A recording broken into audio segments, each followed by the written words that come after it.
Good evening friends, कैसे हैं भाई आप लोग अच्छे होंगे। तो फ्रेंड्स, आप लोगों के लिए डेली हम जो है थ्योरी की क्लास लेकर आ रहे हैं। भौतिकी विज्ञान कल से ही हम लोगों की ये क्लास स्टार्टिंग हुई है फ्रेंड्स, और डेली आप लोगों के लिए हम डेली कराएंगे। ठीक है, थ्योरी की क्लास डेली लेंगे और यहाँ से ऐसे ऐसे प्रश्न को क्रिएट किया गया है मेरे भाई, जो हर एग्जाम के लिए मेरे भाई इंपॉर्टेंस है। लुसेंट और एनसीईआरटी का पूरा कंप्लीटली निचोड़ है और एक एक लाइन वाला प्रश्न है। ठीक है, क्योंकि हम लोग जो देखते हैं, जो एक तो क्लास लेते हैं फ्रेंड्स, जो लुसेंट और एनसीईआरटी के होते हैं, शाम की भी क्लास होती है और एक रिकॉर्डेड क्लास मिल जाती है, उसमें हम लोग पीवाईक्यू करते हैं। ठीक है, और एक जो है एक हम लोगों का स्टैटिक्स जीके है, केवल इसमें हम लोग पीवाईक्यू नहीं रहेगा, केवल इसका प्रश्न रहेगा और आप लोगों के दिमाग का जो होगा मेंसुरेशन को चेक किया जाएगा कि आप लोग कितने प्रश्न जो है सही कर रहे हैं। ठीक ना, ये इंपॉर्टेंस हो जाता है। तो दोनों तरफ से प्रश्न आप लोगों को मिल रहे हैं फ्रेंड्स, ये चीज़ बहुत बढ़िया है आप लोगों के लिए। ठीक ना, तो मेरे भाई भौतिकी विज्ञान यानी फिजिक्स से रिलेटेड हम डेली आप लोगों के लिए यहाँ पे जो है ले रहे हैं। कल हम आप लोगों के लिए यूनिट से रिलेटेड यानी मात्रक से रिलेटेड जो है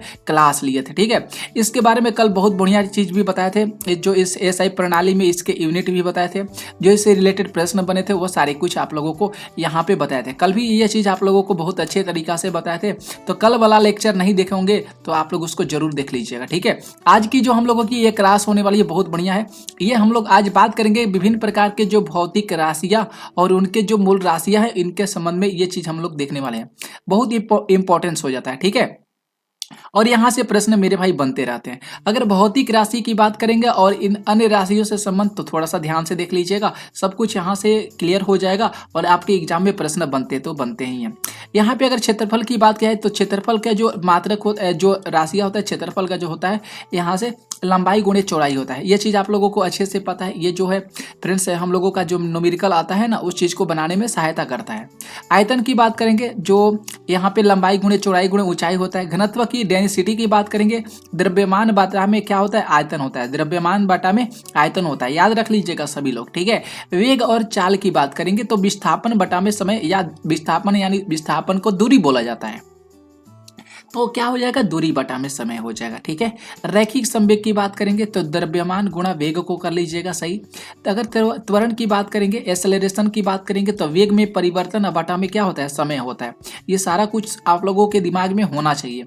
इसके आगे बात करेंगे गुरुत्वीय त्वरण या अभिकेंद्र त्वरण की बात किया गया तो वेग में परिवर्तन बटा में क्या होगा, समय होगा। बल की बात करेंगे तो द्रव्यमान गुणा त्वरण होता है। आवेग की बात करेंगे तो बल गुणा समय होता है। दाब की बात करेंगे तो बल बटा में क्षेत्रफल होता है।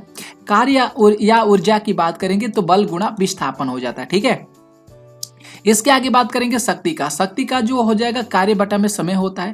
पृष्ठ तनाव यानी बल बटा में लंबाई। जड़त्व आघूर्ण द्रव्यमान गुणा दूरी का स्क्वायर। जड़त्व आघूर्ण बराबर जो सूत्र होता है द्रव्यमान गुणा दूरी का स्क्वायर। बढ़िया प्रश्न है। ठीक है, यहाँ से बन जाएगा प्रश्न।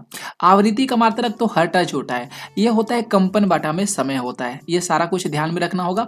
इसके आगे बात करेंगे प्लॉन्क नियतांक, जो होता है ऊर्जा बटा में आवृत्ति होता है। बल आघूर्ण की बात करेंगे, बल गुणा लंबवत दूरी हो जाता है। प्रतिबल की बात करेंगे साथियों, बल बटा में क्षेत्रफल। और विकृति की बात करेंगे, लंबाई में परिवर्तन बटा में क्या होता है, प्रारंभिक लंबाई। तो ये सारा सूत्र था, और जितने अभी कुछ बताए हैं आप लोगों को कल की क्लास में और आज की लेक्चर में, उससे रिलेटेड प्रश्न आप लोगों को देखने को मिलेगा। तो ध्यान से देखिएगा और ये चीज सारी चीज को आप लोग सही तरीका से याद भी करिएगा। ठीक है ना, ये सारा प्रश्न इंपॉर्टेंट है भाई, ध्यान में रख लीजिएगा और एग्जाम में पूछे भी जाएंगे, तो ये सारा कुछ याद रखना होगा। अगर टेस्ला की बात करेंगे, टेस्ला एक इकाई है। टेस्ला किसका इकाई है, तो मेरे भाई चुंबकीय क्षेत्र का इकाई हो जाएगा। टेस्ला किसका इकाई है, तो मेरे भाई चुंबकीय क्षेत्र का टेस्ला इकाई हो जाएगा। बहुत बढ़िया इंपॉर्टेंस है। ठीक है, तो ये आपके दिमाग का मेंसुरेशन को चेक करेगा भैया। इस तरह से आप लोग अगर याद होगा, कोई भी ऑप्शन में रहेगा तो उसको फटाफट आप टिक कर दीजिएगा कि नहीं कर दीजिएगा। एक 4 ऑप्शन वाला रहेगा, एक आप उस तरह से याद करते हैं 4 ऑप्शन के साथ, जिसमें एक भी ऑप्शन नहीं रहेगा, उस तरह से आप याद करिएगा, तो वह आपके लिए सबसे ज्यादा हेल्पफुल होगा। राइट, इसके आगे बात करेंगे जो भौतिक मात्रा चुंबकीय प्रवाह घनत्व की इकाई क्या होता है, टेस्ला होता है। ठीक है, तो वही यहाँ से देख लीजिएगा, पूछा गया है कि टेस्ला की इकाई क्या होता है, चुंबकीय क्षेत्र का होता है। ठीक है, और भौतिक मात्रा में चुंबकीय प्रवाह या घनत्व की इकाई क्या होता है, टेस्ला होता है। भौतिक मात्रा में प्रतिबल की इकाई क्या होता है, पास्कल होता है। ठीक है, बढ़िया है। प्रतिबल की इकाई क्या होता है मेरे भाई? तो प्रतिबल की जो इकाई हो जाता है वह होता है पास्कल हो जाता है, ये इंपॉर्टेंट है। इसके आगे बात करेंगे विशिष्ट ऊष्मा क्षमता, इसका जो मात्रक होता है जूल प्रति किलोग्राम केल्विन होता है, बहुत इंपॉर्टेंस है। प्रतिबाधा की इकाई, ये तो मेरे भाई बहुत इंपॉर्टेंस हो जाता है, प्रतिबाधा की इकाई ओम हो जाएगा, ठीक है ना। प्रतिबाधा की इकाई क्या है? ओम है। किसी पदार्थ के मात्रा की मौलिक इकाई क्या है? तो मोल हो जाएगा। ध्वनि की तीव्रता की सही मात्रा की क्या होता है? वाट प्रति वर्ग मीटर होता है। क्या होता है? वाट प्रति वर्ग मीटर होता है। तापमान का सही इकाई क्या होता है? तो केल्विन होता है मेरे भाई। रेडियो धर्मिता की सही इकाई क्या होता है? बैक्यूरल होता है। हर्ट्ज का सही मात्रा क्या? आवृत्ति है। तो ये चीज यहाँ पे जो प्रश्न के तौर पे एक तैयार हुआ है ना, ये समझ लीजिएगा मेरे भाई, आप लोग रट लीजिएगा, याद कर लीजिएगा, इंपॉर्टेंस है, एग्जाम में पूछा जाता है, ठीक है। आगे देख लीजिएगा, अगला यहाँ पे देख सकते हैं, बहुत बढ़िया बढ़िया चीज यहाँ पे देखने को मिलेगा। यहाँ पे जो अगला पॉइंट है कि हाइनरिक रुडोल्फ और हर्टज ने रेडियो, टेलीफोन और टेलीग्राफ के भविष्य के विकास की नींव रखी थी। उनके समान में डैश की एसआई इकाई को हर्टज नाम दिया गया है। तो आवृत्ति का जो एसआई इकाई है हर्टज होता है, ठीक है। ध्वनि की तीव्रता की मापने वाली इकाई को डेसिबल बोलते हैं। लेंस की क्षमता का एसआई मात्रक डायोप्टर होता है। प्रकाश वर्ष जो होते हैं डैश की मापने की इकाई है, तो प्रकाश वर्ष जो है दूरी के मापने की इकाई है ना। तो यहाँ पे एक वर्ष में निर्वात में प्रकाश द्वारा चली गई दूरी को क्या होते हैं? प्रकाश वर्ष के नाम से जाना जाता है, ठीक है। विद्युत शक्ति की जो वाणिज्यिक इकाई होती है वह होता है किलोवाट आवर, जिसे kWh होता है, ठीक ना साथियों। प्रतिबल की बात किया है तो पास्कल हो जाएगा। आयतन का एसआई इकाई क्या होता है? घन मीटर होता है। समय का एसआई इकाई जो होता है क्या होता है मेरे भाई? सेकेंड होता है, ठीक ना। इसके आगे बात करेंगे चुंबकीय प्रेरण का। चुंबकीय प्रेरण का एसआई मात्रा क्या होता है? टेस्ला होता है। किसी संगीत यंत्र की ध्वनि तीव्रता मापी जाती है, डेसिबल से मापी जाती है। आवृत्ति मापने की इकाई को क्या बोलते हैं? हर्ट्ज बोलते हैं।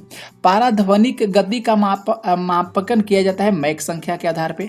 एसआई पत्ती में बल का मात्रक होता है न्यूटन।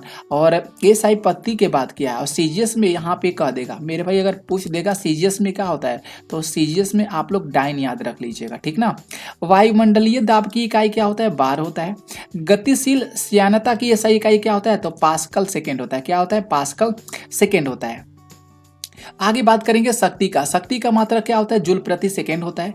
दाब की इकाई क्या होती है? पास्कल होता है। बिजली के करंट का एसआई इकाई क्या होता है? एम्पियर होता है। माप इकाई की सीजीएस प्रणाली की परिभाषा है तो सेंटीग्राम, ग्राम और सेकेंड तीनों हो जाएगा। इसके आगे बात करेंगे कार्य, गतिज ऊर्जा और स्थितिज ऊर्जा है एक प्रकार की अदिश राशि है। पूछा जाता है कार्य निम्नलिखित में से कार्य कौन सी राशि है? अदिश राशि है। गतिज ऊर्जा कौन सी राशि है? अदिश राशि है। स्थितिज ऊर्जा कौन सी राशि है मेरे भाई? तो अदिश राशि है, ठीक है। वह भौतिक मात्रा जिसका आयाम जो होता है ml² T⁻² होता है, तो ये किसका होता है? तो किया गया कार्य का जो होता है ये आयाम होता है। इसके आगे बात करेंगे तरंगदैर्घ्य का जो इकाई होता है मीटर होता है। शक्ति की जो यहाँ पे जो बीमा पूछा गया क्या हो जाएगा? तो यहाँ पे याद रख लीजिएगा m⁻1 L⁻2 और T⁻−3, इस तरह से याद कर लीजिएगा, लाइन से याद करना है ना। शक्ति का पूछा गया, शक्ति का सही मात्रक वाट होता है, ठीक है। और m⁻1 इसके आगे बढ़ेगा तो 2 हो जाएगा और t के पावर क्या होगा? 3 होगा, लेकिन माइनस में हो जाएगा, ठीक है। तो इस तरह से आप याद कर सकते हैं। भोजन ऊर्जा को मापने की यूनिट का नाम बताना है तो कैलोरी है। समान भौतिक मात्रा की इकाई का प्रतिनिधित्व करता है जूल और कैलोरी करता है। रीगेल मेन स्केल का प्रयोग घनत्व के मापने में होता है तो धुआं, ठीक है, ये इंपॉर्टेंस है। रीगेल मेन स्केल का प्रयोग घनत्व मापने में किया जाता है धुआं का। भौतिक मात्रा जर्क जो है किसकी इकाई होती है? तो मीटर प्रति सेकेंड घन का होता है। बहुत इंपॉर्टेंस है ये, बहुत इंपॉर्टेंस है, ध्यान रख लीजिएगा। भौतिक मात्रा जर्क किसकी इकाई है? तो मीटर प्रति सेकेंड घन का हो जाएगा, ठीक है। इसके आगे बात करेंगे भौतिक मात्रा चुंबकीय क्षेत्र की ताकत है की इकाई क्या होती है? तो एम्पियर प्रति मीटर होता है, ये भी इंपॉर्टेंस है। भौतिक मात्रा प्रेरकत्व की इकाई क्या होती है? हेनरी होती है। प्रेरकत्व की इकाई क्या है मेरे साथियों? हेनरी। यंग मापांक की इकाई क्या होती है? पास्कल होता है। भौतिक मात्रा में ऊष्मा क्षमता की इकाई क्या होता है? जूल प्रति केल्विन होता है। और भौतिक मात्रा में धारिता की बात करेंगे जिसको कैपेसिटर बोला जाता है, ये फैराडे हो जाएगा। इतना कुछ इंपॉर्टेंट चीज है, ध्यान में रखना होगा। आगे बात करेंगे इसके आगे भौतिक मात्रा रेडियोधर्मी गतिविधि की इकाई क्या होता है, बेक्यूरल होता है। भौतिक मात्रा संवेग का ऐसा इकाई न्यूटन सेकेंड होता है। ज्योति की इकाई की बात करेंगे तो लक्स हो जाएगा। ज्योति की इकाई क्या होगा मेरे साथियों, लक्स। आपेक्षिक घनत्व की इकाई क्या होती है, तो आपेक्षिक घनत्व की कोई भी इकाई नहीं होती है। लंबाई की एसआई इकाई जो है अंतरराष्ट्रीय प्रणाली में पूछा गया है तो मीटर हो जाएगा। द्रव्यमान की एसआई इकाई किलोग्राम होता है। भौतिक में दाब का सूत्र क्या होता है, तो बल बटा में क्षेत्रफल होता है। इंपॉर्टेंस है, ध्यान रख लीजिएगा। निम्न राशि की इकाई का नाम ब्लेज पास्कल के नाम पर रखा गया है तो दाब का। टॉर किसका मात्रक है, टॉर का मात्रक क्या होता है, दाब होता है। बहुत इंपॉर्टेंस है, एग्जाम में प्रश्न बनेगा, ठीक है। टॉर किसका मात्रक है, दाब का हो जाएगा। यही बात करेंगे टॉर से रिलेटेड तो ये मेरे भाई 2024 में ही ना जो एमटीएस का एग्जाम हुआ था ना मेरे भाई, उसमें ये टॉर वाला आया था। निम्न मात्रक वही मात्रा मापता है जो एसआई का पास्कल के द्वारा मापी जाती है तो टॉर मापता है, ठीक है, ये भी इंपॉर्टेंस है। निम्न राशि के लिए समय की इकाई भाजक जिसको डिनोमिनेटर बोलते हैं, ये 2 बार दिखाई देता है त्वरण में। उष्मा की मात्रा का एसआई इकाई क्या होता है, जूल होता है। इलेक्ट्रॉन वोल्ट इकाई है किसका, ऊर्जा का हो जाएगा, ठीक है। अब मेरे भाई यहाँ पे मेजरमेंट से रिलेटेड यहाँ पे कुछ चीज़ है, ये ध्यान में रख लीजिएगा। ये थोड़ा सा हम आप लोगों को बता देते हैं, ठीक है। यहाँ पे प्रकाश वर्ष की बात किया है, लाइट ईयर की बात किया है कि भैया एक वर्ष में प्रकाश द्वारा तय की गई दूरी को प्रकाश वर्ष बोलते हैं। जैसे आप लोग यहाँ पे देख रहे हैं ना कि एक वर्ष में प्रकाश द्वारा तय की गई दूरी को क्या बोलते हैं मेरे भाई, प्रकाश वर्ष बोलते हैं ना, आप लोग याद रख लीजिएगा। इसके आगे जो मेन जो पॉइंट है कि खगोलीय दूरी मापने की इकाई है। खगोलीय दूरी जो है मापने की इकाई है और एक प्रकाश वर्ष का मान होता है 9.4। कितना होता है मेरे भाई, 9.46 मल्टीप्लाई 10⁻15 मीटर होता है। तो याद रख लीजिएगा मेरे सभी प्यारे साथियों कि एक प्रकाश वर्ष का मान जो होता है 9.46 गुणे 10⁻15 होता है। कितना होता है मेरे भाई, 9.46 गुणे 10⁻15 होता है, ठीक है। अब अगला जो हम लोगों का टॉपिक है पार्सेक है।